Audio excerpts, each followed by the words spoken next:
तो बीएसए की lecture series में आज का टॉपिक है how much of statement is to be proved, यानी कि किसी फैक्ट को प्रूव करने के लिए हम कितने लिमिट ऑफ स्टेटमेंट्स को यूज़ कर सकते हैं और हमारा किस लिमिट तक हमारा स्टेटमेंट प्रूव माना जाएगा। इस टॉपिक को हम लोग आज इस वीडियो में डिस्कस करेंगे। इसमें केवल एक ही सेक्शन दिया गया है, सेक्शन 33। तो चलिए स्टार्ट करते हैं अपने सेक्शन 33 को। क्या बता रहा है? हाउ मच स्टेटमेंट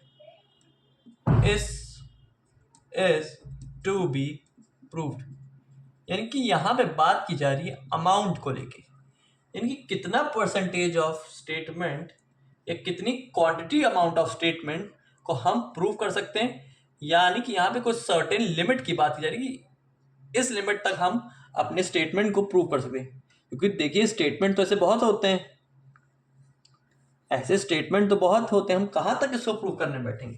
तो हमारा सेक्शन 33 है वो इसी के बारे में बात करता है। सेक्शन 33 बताता है what evidence to be given when statement forms part of conversation, document, electronic record, book और सीरीज ऑफ लेटर्स और पेपर्स। यानी कि हमारे स्टेटमेंट को प्रूव करने के लिए या कुछ स्पेसिफिक पार्ट को प्रूव करने के लिए हमें कौन से एविडेंस देने पड़ेंगे। What evidence to be given, section 33 बात कर रहा है what evidence to be given, कौन से ऐसे एविडेंस देने पड़ेंगे। हम एविडेंस देंगे कुछ स्पेसिफिक चीजों को लेके। तो कौन सी स्पेसिफिक चीजें? कुछ ऐसी बातें जो एक लॉन्गर स्टेटमेंट बना रही हो, which forms a longer statement. कोई ऐसी लंबी सी स्टेटमेंट हो, कोई चीज की कन्वर्सेशन हो, कोई बातचीत हुई हो, ठीक है, कोई आइसोलेटेड डॉक्यूमेंट हो,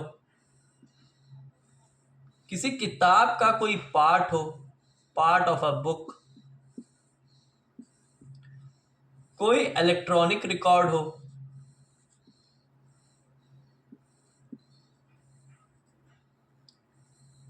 कोई कनेक्टेड सीरीज ऑफ लेटर्स हो या पेपर्स हो।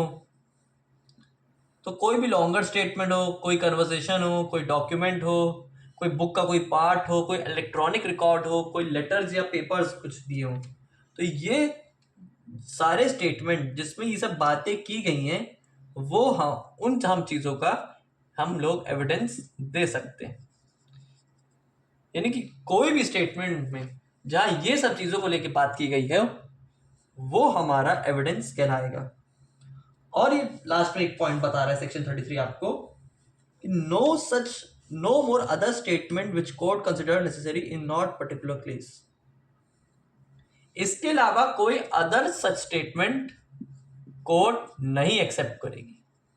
ये भी एक बात बता रहा है, एक प्रिवेंशन इसमें डाल रहा है कि यही कुछ स्पेसिफिक स्टेटमेंट्स हैं या कुछ स्पेसिफिक चीजों के हम एविडेंस दे सकते हैं। अदर देन दैट कोर्ट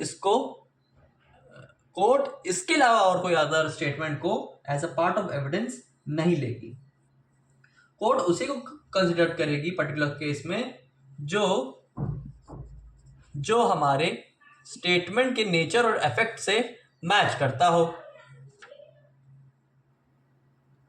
जो हमारे एक प्रॉपर पर्टिकुलर केस में एक फुल अंडरस्टैंडिंग क्रिएट कर रहा हो या कुछ ऐसी सर्कमस्टांसेस क्रिएट कर रहा हो। क्या लास्ट लाइन बोल रही है? The court considered necessary in that particular case to the full understanding of the nature and effect of the statement and of the circumstances under which it was made। क्या बताना चाह रहा है कि section की कुछ ऐसे स्टेटमेंट जो नेचर और इफेक्ट को डिस्क्राइब करे कोई पर्टिकुलर केस में, जिसको कोर्ट मान सके कि हाँ सही है ये, उसको कोर्ट एज एविडेंस ले लेगी और उसमें ये तो स्पेसिफिक चीजें आपके आ जाएंगी। Other than that evidence acceptable नहीं है इसके अलावा। तो ये था आपका सेक्शन 33। आई होप आपको ये सेक्शन अच्छे से क्लियर हो गया हो। तो मिलते हैं बीएसए की नेक्स्ट वीडियो में।